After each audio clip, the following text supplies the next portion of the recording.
Hare Krishna, very dear devotees. Once again, welcome back to our ongoing lecture series on the glories of our beloved Sri Vrindavan Dham.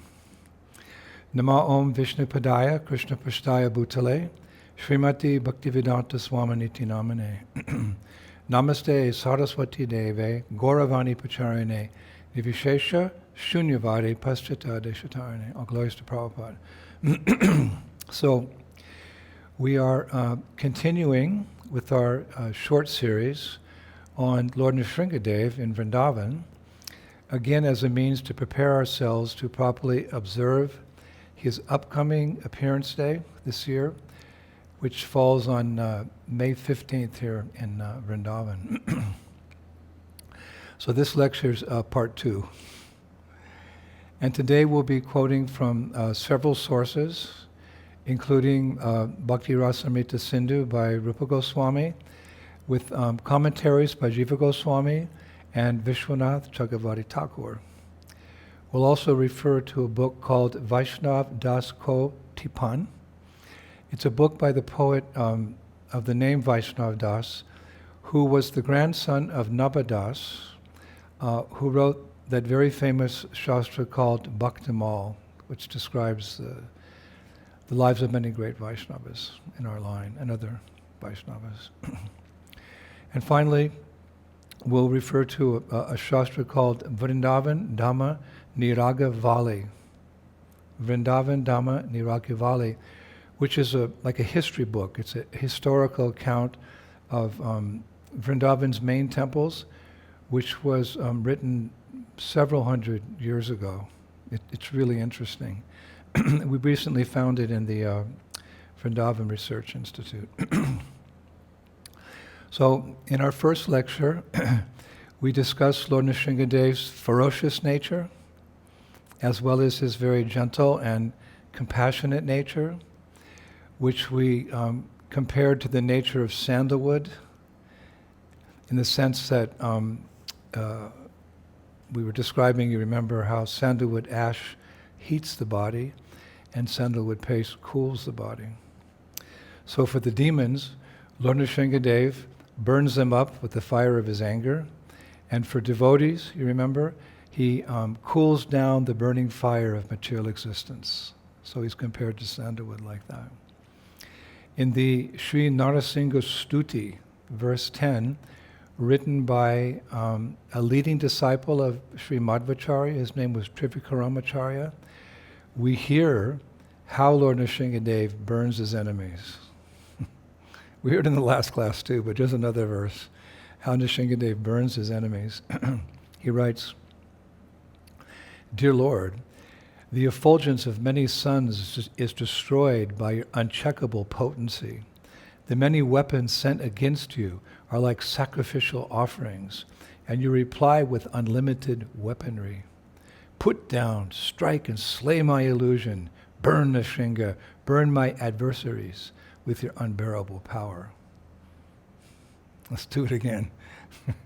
Dear Lord, the effulgence of many suns is destroyed by your uncheckable potency. The many weapons sent against you are like sacrificial offerings, and you reply with unlimited weaponry.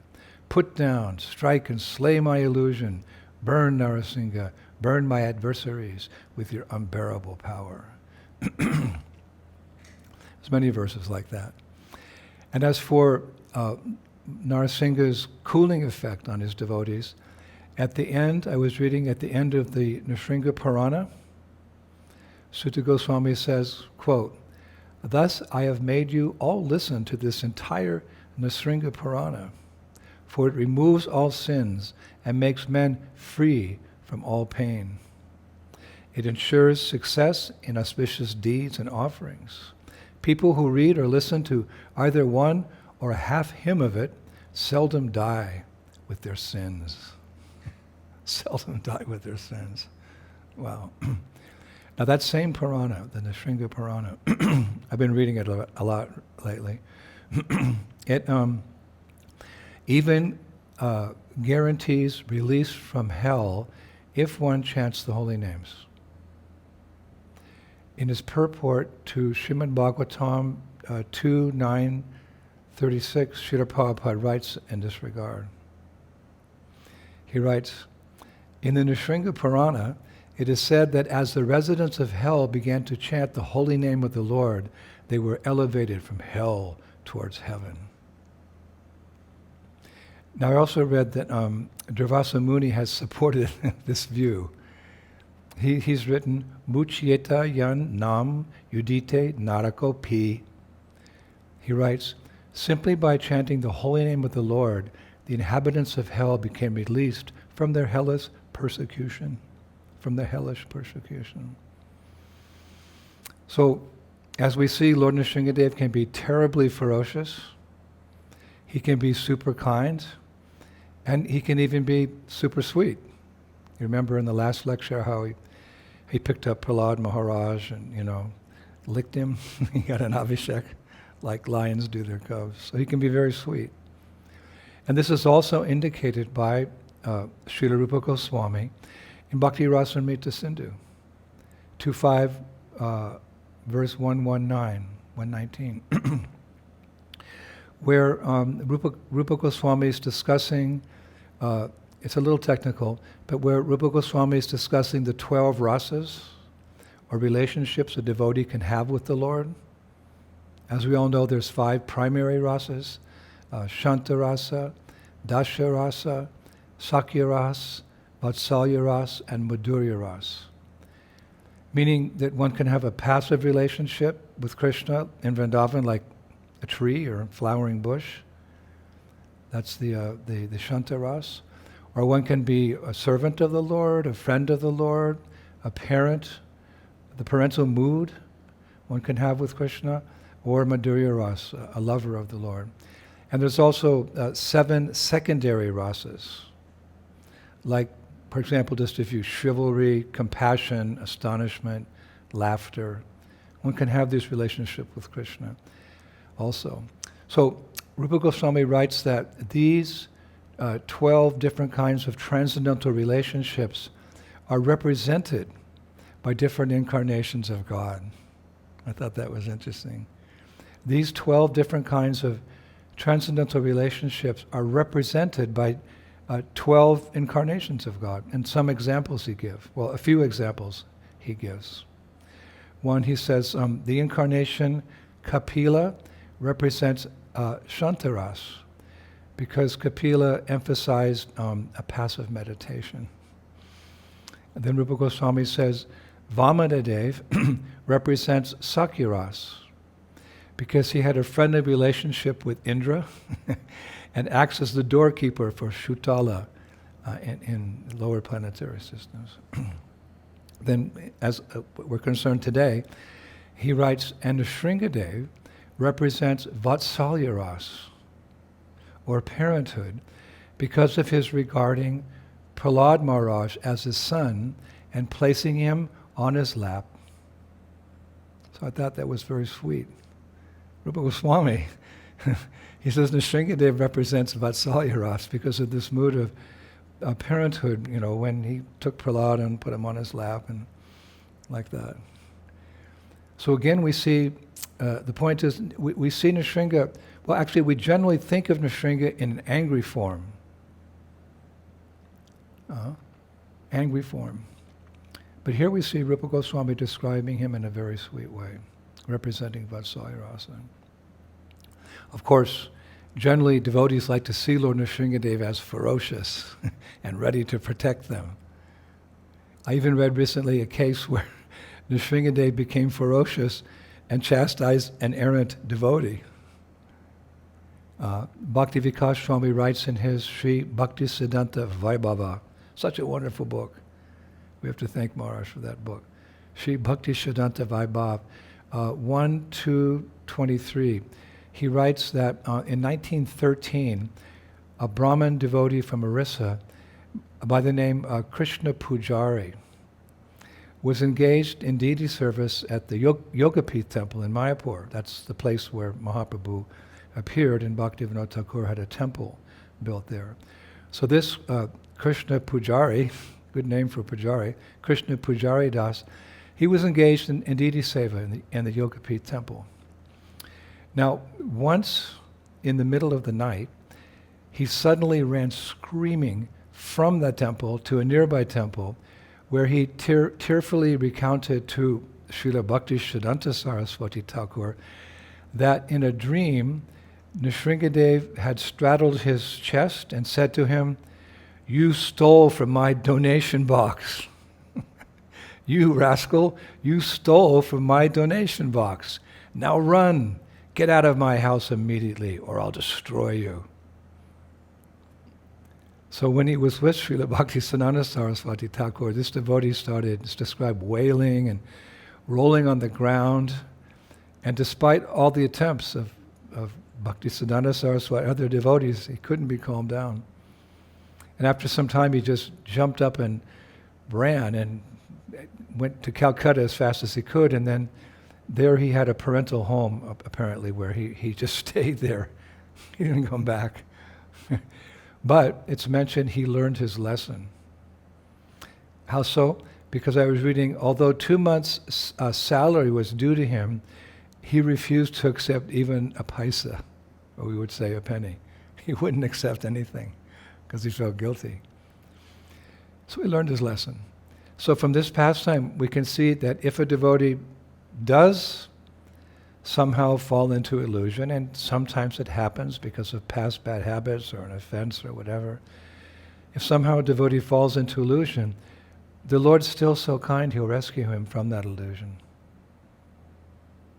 Sridhar Swami, who is Prabhupada describes as the original commentator on Srimad Bhagavatam, he writes in this regard, famous verse glorifying Lord Nrsimhadev. He writes, "Let me offer my obeisances unto Lord Nrsimha, who was always enlightening Prahlad Maharaj within his heart, and who always kills the nescience that attacks his devotees." And who always kills the nescience that attacks his devotees. His mercy is distributed like moonshine, and his face is like that of a lion. Let me offer my obeisances to him, Nashinga, again and again. Famous verse. So, anyway, in our previous lecture, we promised to speak on a number of Nishinkadev deities. And their service, and their servitors in Vrindavan, their pastimes in Vrindavan, and their servitors in Vrindavan. But the more research I was doing, I realized there's so many deities in Nrsimhadev here in Braj. Actually, it would take months for me to describe all these deities and recount their glories. They're so numerous. And how is that so? Well, primarily, all these deities were established through the ages. We're talking about through the ages here, to protect Vrindavan and its inhabitants from invasions, from thieves, from dacoits, from inauspiciousness. Through the ages, sadhus, that we're going back, thousands and thousands and thousands of years here to protect the inhabitants of Vrindavan.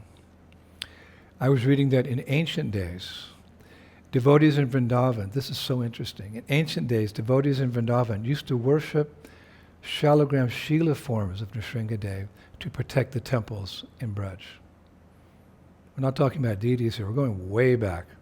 In ancient days, devotees in Vrindavan used to worship shalagram shila forms of Nrsimhadev to protect the temples in Braj. They used to place the open mouth of the shila, because a shalagram shila is characterized by the fact that he has a gaping mouth. That's a Nrsimha shila. It has to have an open mouth that you can see the chakras inside. So they used to place these open mouth shalagram shilas of Nrsimhadev towards the entrance of the temple, and place a small crystal of camphor in the opening of the mouth of that shalagram shila to keep him cooled down a little bit. I never heard. I'm going to start doing that with my Nrsimha shalagram. Put a little piece of camphor just to cool down. And so important was the establishment of such powerful Nashinga Shilas to protect the temples in Vrindavan. It explains why Sri Rupa Goswami goes into great detail in glorifying the worship of Shalagram Shila in his immortal work Padyavali, verse 116. You know, when I first read Padyavali, glories to the holy name, the devotees, Krishna, and then I came across this verse, one of my favorite verses, of course, now, where Rupa Goswami, quoting another devotee, of course, because many of the verses there are from other devotees, he just compiled them in his Padyavali. He included the following verse in Padyavali. I was so happy to find it. And here it is. It's verse 116 of Padyavali. Quote, "A tulsi leaf offered to the lotus feet of the Nishinga Shalagram Shila destroys the sin of murder. Water that has washed the lotus feet of the Nishinga Shalagram Shila destroys the sin of theft. Foodstuff offered to the Nishinga Shalagram Shila destroys the sin of drinking liquor. Sincere surrender to the Nishinga Shalagram Shila destroys the sin of adultery with the wife of the spiritual master. Association with the devotees of the Nishinga Shalagram Shila destroys the sin of offenses to devotees." Then he concludes, "This is the extraordinary glory of the Nishinga Shalagram Shila." Now later, because we're talking in ancient times here, later, after Krishna departed this world, we were speaking before 5,000 years, because Vrindavan's been here forever. So later, after Krishna had his pastimes in Vrindavan and he departed this world, Vraja, we've heard about him, he's the grandson of Krishna, in order to further give protection, because Vrindavan became much more visibly glorious when Krishna was present here. So Vraja, he established different Shiva lingams and actual deities of Mahadev Shiva in various places for the protection of Braj. We discussed that in a class last year. For example, he established Gopishwara Mahadev in Vrindavan proper, Bhuteshwara Mahadev in Mathura, and Nandishwara Mahadev at Nandagram. But I read that our acharyas say that for groups of 3 forests together, he established the worship of Nrsimhadev. Wow, this is history. There's many forests. Remember we discussed there's 12 main forests, and there's sub-forests, and then there's sub-sub, and sub-sub-sub. There's so many forests. So for groups of 3 forests together, Vraja established the worship of Nrsimhadev in Vrindavan.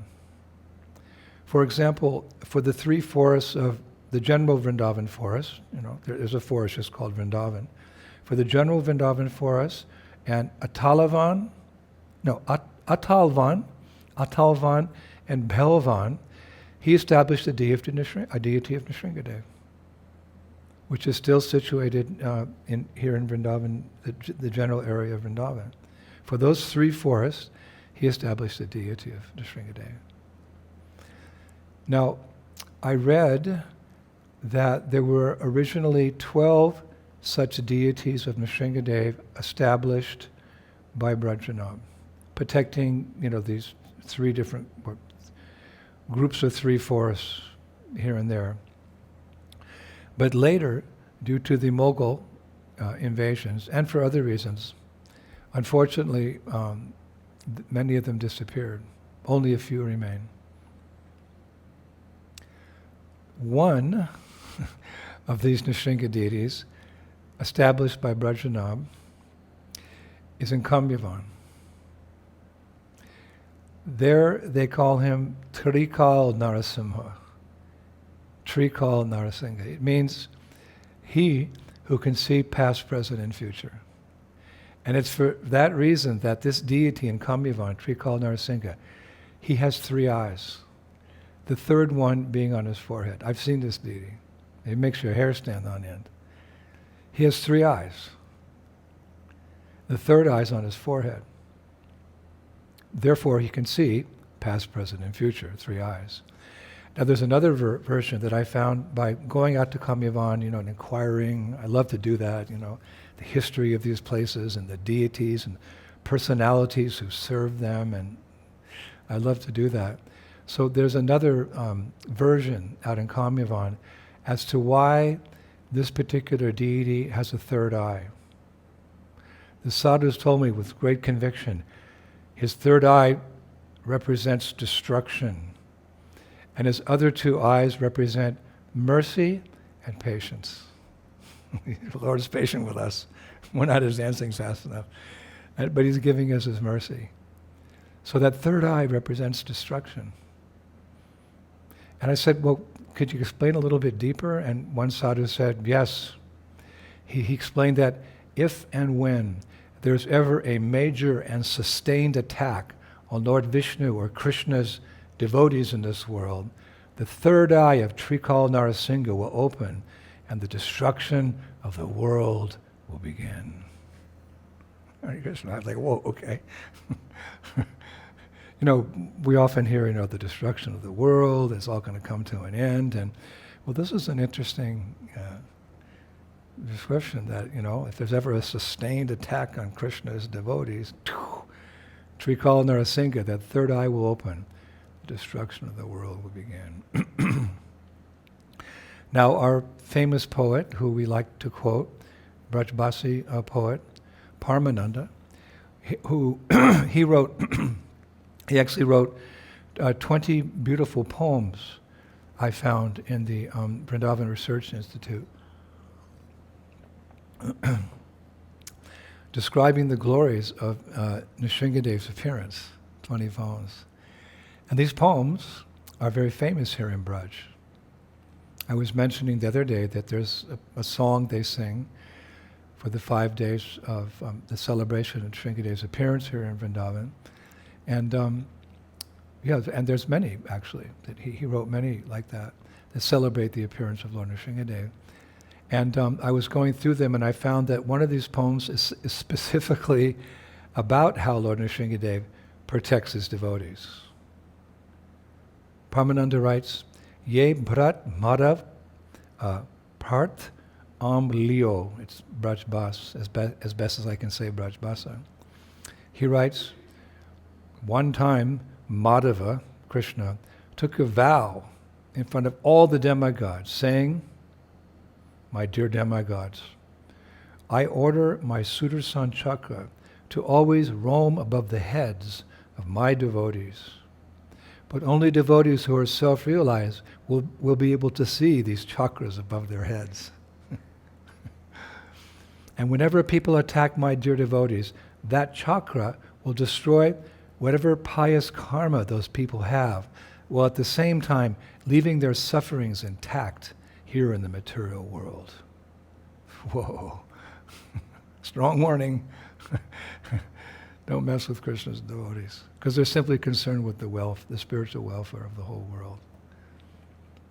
Then he continues, speaking to the demigods. If they continue to harm my devotees, such persons, if they continue to harm my devotees, then at last that chakra will cut them to pieces. Hare Krishna. So Paramananda concludes, in this way, Madhava himself cools the heart of his dear devotees by blessing them with fearlessness. I've taken a vow to protect you, my dear devotees. You can be fearless. What does it mean? It means you can go anywhere and preach in modern day understanding. You can go anywhere and preach.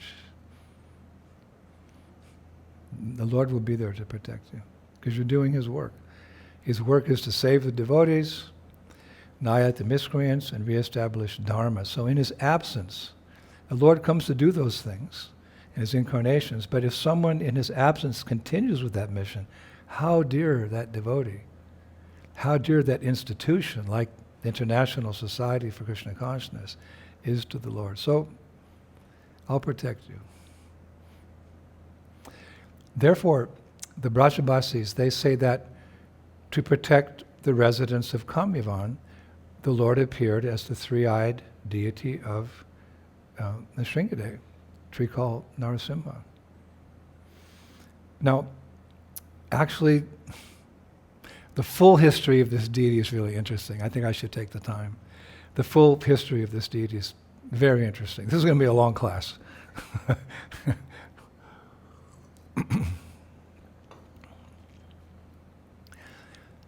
Although he was established, actually, this deity was established by Vraja 5,000 years ago. He's one of those deities.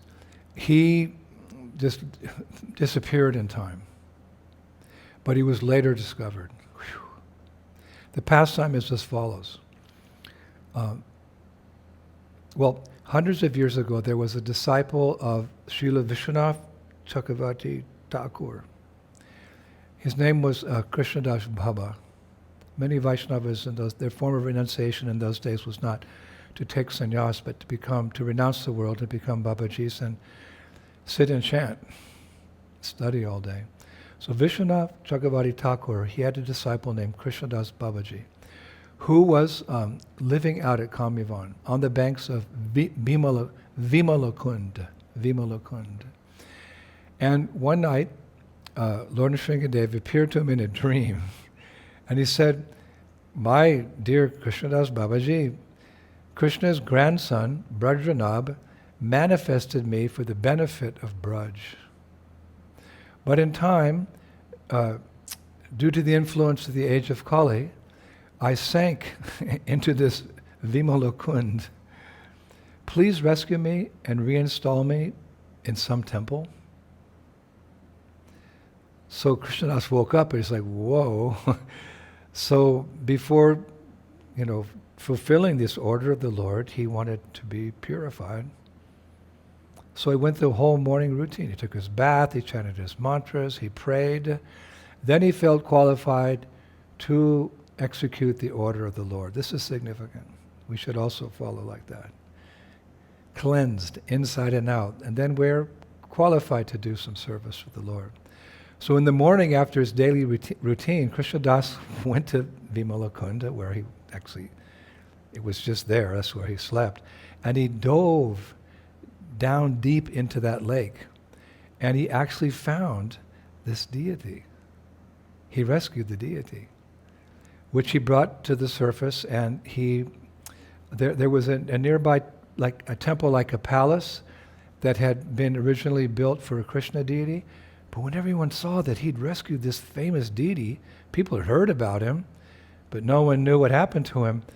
When Krishnadas Babaji walked into town with this Nishinkadev deity, people said, let's give this temple to this Nishinka deity. We'll build another one for Krishna, which they did. So the deity went from in the mud to this beautiful palace. And you can still see him there. You can take his darshan in that palatial palace. This is why we're doing these lectures, so you can develop so much more appreciation for Sri Vrindavan Dham, and you can take notes, and you can have it on your bucket list. I want to go there, I want to go there. Now, I discovered another very, very famous Nishinga deity situated in a small temple just off one of the busy streets of Mathura. Actually, there's so many temples in Mathura. Nowadays, it's a big, I'm not going to say it's a materialistic city, but it's covered by shops and, businessmen and this and that. But you find so many temples in Mathura. You can spend days. There's several streets I've been to that it's temple after temple after temple after temple in the form of people's houses. But they made their houses like little temples for their Ishtadevs. So the front door looks like, the entrance to a temple. Such culture, that's disappearing. So on one of those busy streets in Mathura, there's the temple of Bhaya Nrsimha. Bhaya means very, very fearful. This is a very fearful deity, Bhaya Nrsimha. Bhaya Nrsimha actually is one of the most powerful, because I checked with the sadhus, one of the most powerful and angry deities in the whole of Braj. Braj is Madhur, Madhur, Madhur, sweet, sweet, sweet. Yeah, but What about Aurangzeb coming? What about materialistic people coming to make money? What about... So Nishinkadev is protecting these dhams. But this deity, Bhaya Nrsimha, they say he's the most powerful and most angry Nrsimhadev deity in the whole of Braj. Now when I inquired more, I found out that he's only the size of Radharaman. Nice things come in small packages. I was told he's the size of Radharaman.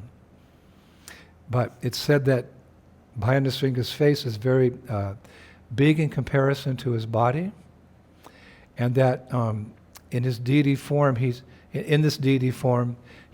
roaring at the asuras while crushing one of them with one of his hands, and in his other hand he's holding a bowl filled with the blood of his enemies. And with one foot he's crushing the face of Hiranyakashipu, and with the other foot he's crushing Hiranyakashipu's legs. So when I first heard about this temple, I said, I want to see this deity. Unfortunately, for those of us to have his desire to have his darshan, actually the sadhus in Braj and the priests who take care of that deity, the lineage of priests who take care of that deity, they say he's so ferocious, he's so angry, that they have to put him in a large ornate safe with a lock on it, in case anyone comes and opens that ornate safe in the temple. You can't have darshan with him. He's in this beautiful safe, they made it very ornate, in the temple. And he only comes out one day a year for 3.5 hours.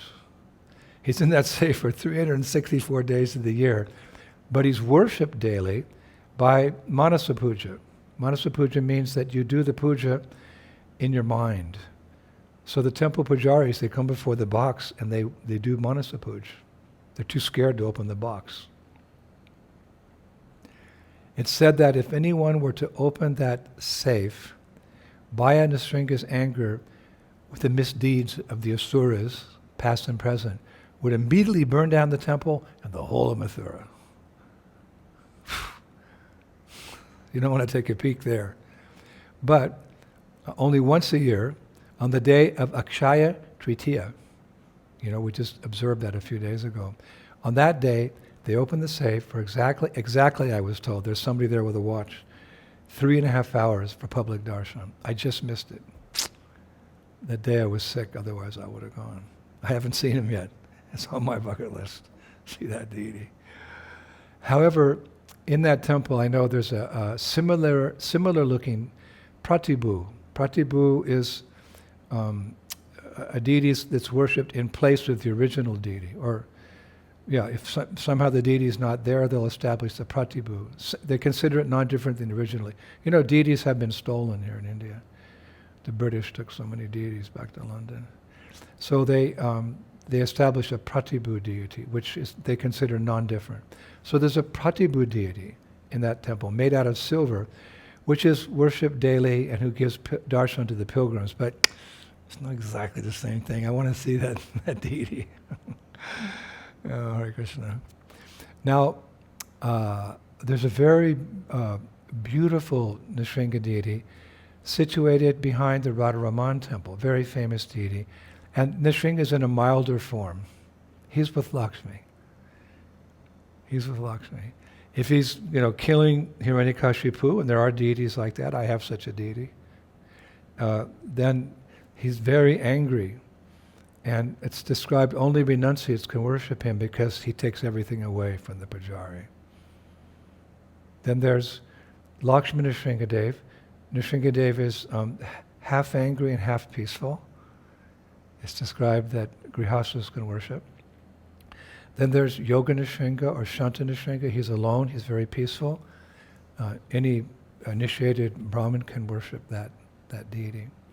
So behind the Radharaman temple, nearby, I can't describe it exactly because Vrindavan has so many streets, but very near, if you want to see this deity, you can ask the Radharaman pujaris.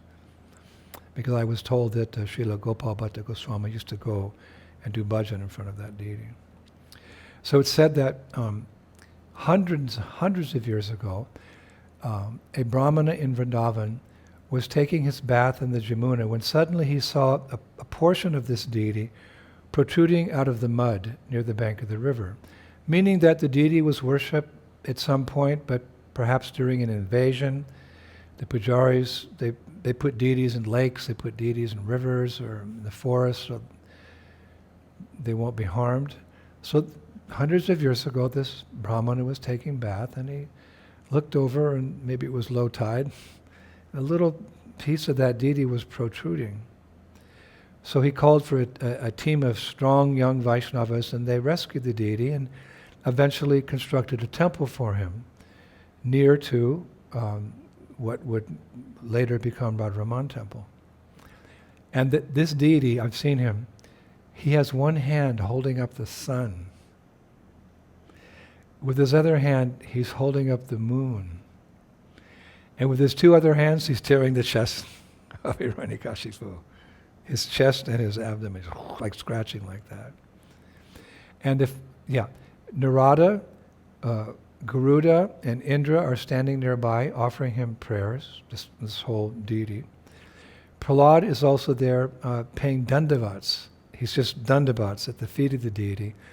And Lakshmi is also there affectionately staring at the Lord's beautiful face. Beautiful chorus of deities. So try to see him when you come near the Radharaman Temple.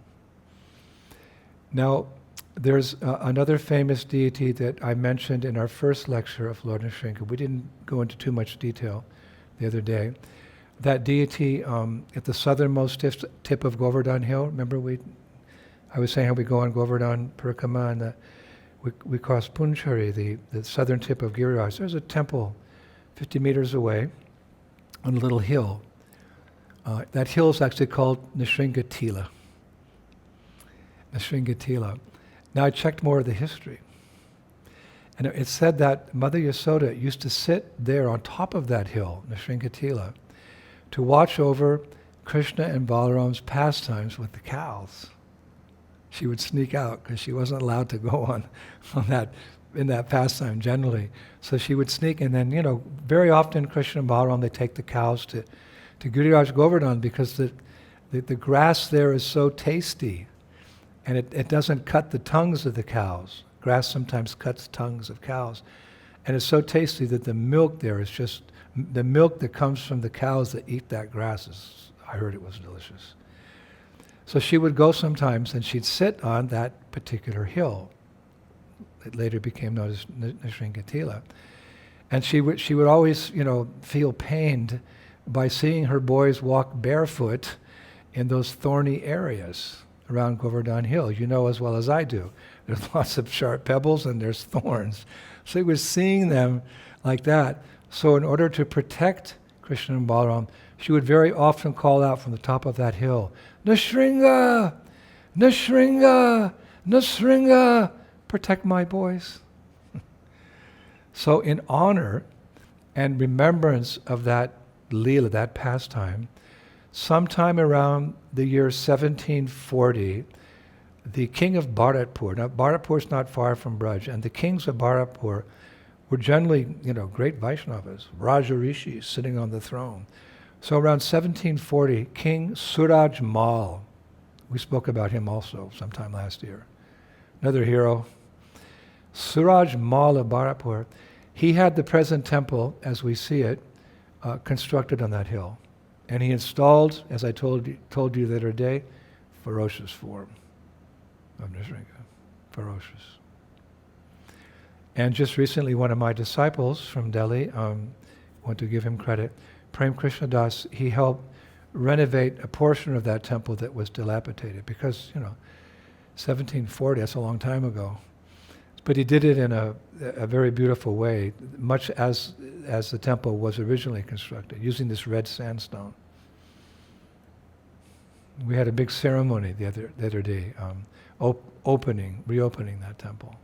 I got to put my head on the feet of that deity. And I said a lot of prayers. The Vajrayana was pulling me away. Maharaj, that's enough. I said, no, I'm not finished. I have a lot to say. Please purify my heart so I can be a good servant of my spiritual master. Now there's another very beautiful deity of Nishinkadev who's located in Gokul. That's where Krishna first lived. He was born in the jailhouse of Kamsa in Mathura, but Vasudeva, took him across the river the first night and took him to Gokul, where Nanda and Yashoda began raising Krishna there. But as we know, Kamsa, having wind of that, he was sending a demon every day to come to Gokul. So Mother Purnamasi, she requested Mother Yasoda to worship a deity of Nrsimhadev for the protection of Krishna. There you go. We Gaudiya Vaishnavas, we can worship Nrsimhadev. Of course, Prabhupada again told us that we must worship him along with Gaur Nitai because Nrsimhadev is a very angry form of the Lord. And if one makes a mistake in the puja, it can be disastrous, according to Prabhupada. So he told Guru Kripa, Prabhu at that time, when he first presented the first deity that he'd found, in South India, the first deity of Lakshmi Nrsimha, Prabhupada said, okay, but worship with Gaur Nitai, because they don't accept offenses. They'll protect you. But here we see, Purnamasi requested Mother Yasoda to worship a deity of Nrsimhadev for the protection of Krishna. Of course, Krishna, he doesn't need protection, but this is the Leelas are like this. So Nanda Maharaj, listen to this, he arranged for a Nrsimha deity to be brought from Avantika. That is present-day Ujjain. And this deity actually was the personal deity of Sandipani Muni, who later on, as we know, became Krishna's spiritual master, because right now we're talking when Krishna's a baby. But later Krishna goes to the Gurukul with Balaram, and his teacher was his spiritual master, Sandipani Muni. So at this very early stage, Sandipani Muni agreed to give his personal deity of Nishinkadev to Mother Yasoda to worship for the protection of Krishna. Therefore, the Brajbasis say that the Guru is also the representative of Lord Nrsimha, who always protects his disciples from spiritual offenses as well as material sins. Now, I also read recently in the Institute that there was a very beautiful deity of Nrsimhadev worshipped for hundreds of years in Vrindavan, just near to the original Govindadev temple, which is partially still there. As we know, much of it was destroyed by Aurangzeb. But this deity was worshipped very close to the Govindadev temple. But when, I don't even want to say his name, Aurangzeb attacked Vrindavan, that deity went with Govindaji to Jaipur. Remember how Shivaram Goswami, his name, he was the main pujari in Govindaji's temple. He rescued Govindaji and sent him to Kamyavan and so forth and so on. We told that pastime before, long pastime. This deity of Nishinkadev from a nearby temple accompanied Govindaji all those years down to Jaipur, and he's now situated in Govindadev's temple complex, not on the altar, but in that, if you've been to Jaipur, you know it's a huge temple complex. There's many little temples there as well in that complex. And he's situated, that deity is situated in that temple complex in Jaipur.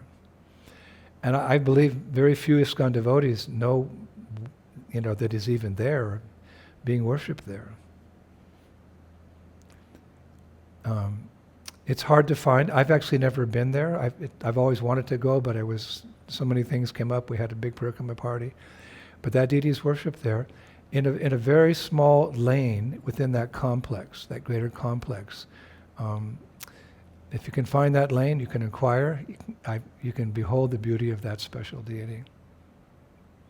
And I asked the pujaris about him one time, and they said, yes, this Nishinkadev deity, listen to this, how they described him. He's laughing at Maya.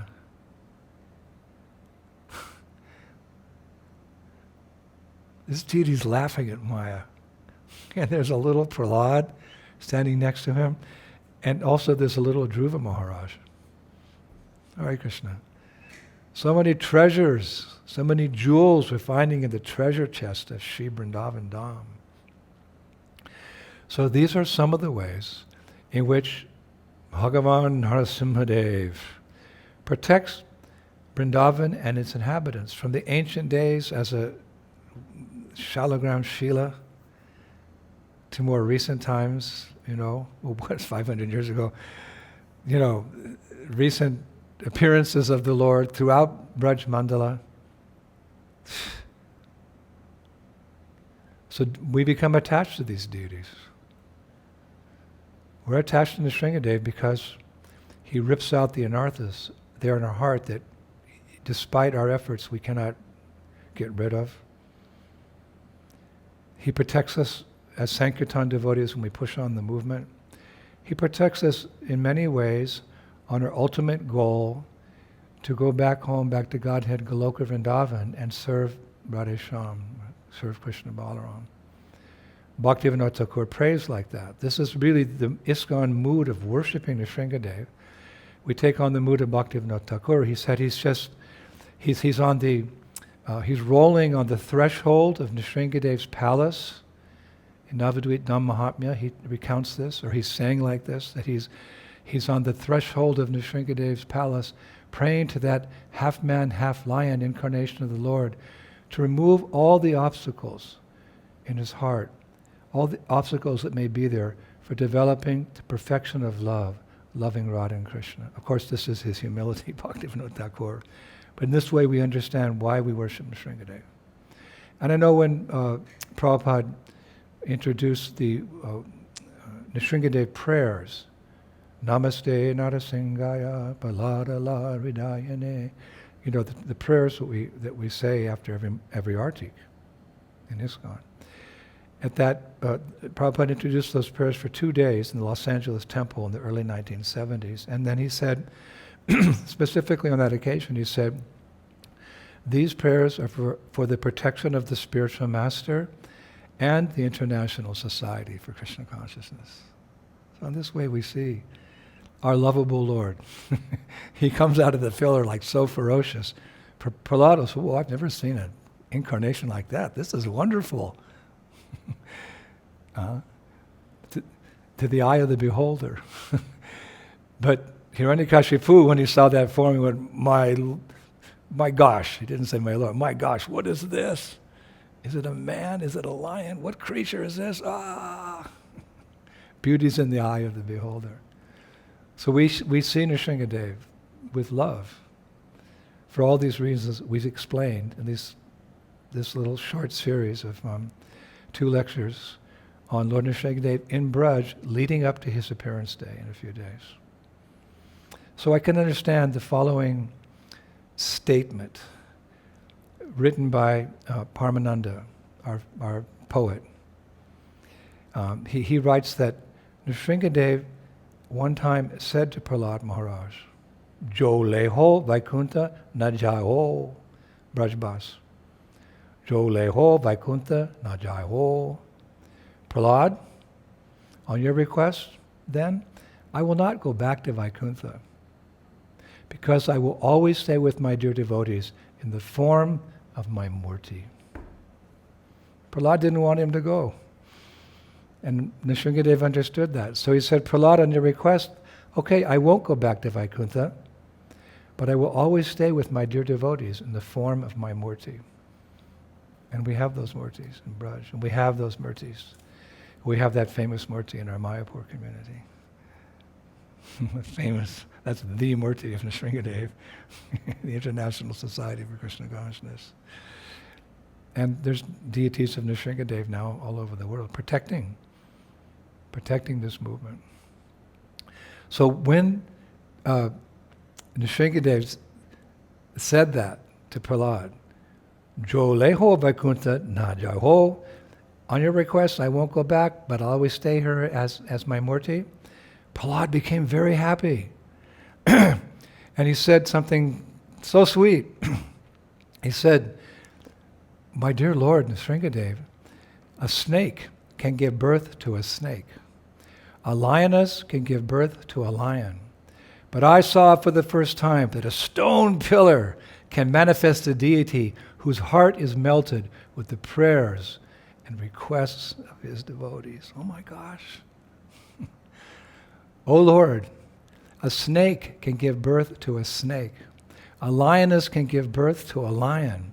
But I saw for the first time that a stone pillar can manifest a deity whose heart is melted with the prayers and requests of his devotees. The perfect example is Prahlad Maharaj, and we can follow in his footsteps.